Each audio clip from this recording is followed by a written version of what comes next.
அவருடைய மகிமை இயற்கைக்கு அப்பாற்பட்ட காரியங்களை தேவன் இனி என் வாழ்க்கையில செய்ய போறாரு.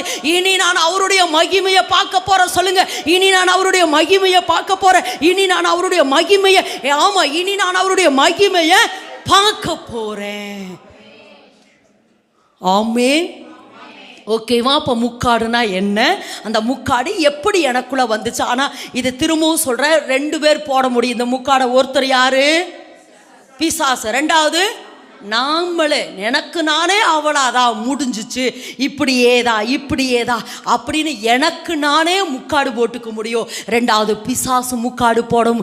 நம்ம வாழ்க்கையில், நம்ம முகத்தில், அந்த உள்ளத்தில் முக்காடு போட முடியும். ஆனால் இந்த முக்காட்டிலிருந்து தான் கர்த்தர் இன்றைக்கு நம்மளை விடுதலையாக்க போகிறார். ஆமென் என்று சொல்லலாமா? ஆமென் என்று சொல்லாமா? ஓகே. இப்போ மோசே மகிமையை பார்த்த பொழுது சிநேகிதனா, ஆனால் இஸ்ரவேல் ஜனங்கள் அந்த மகிமையை பார்க்காதபடினால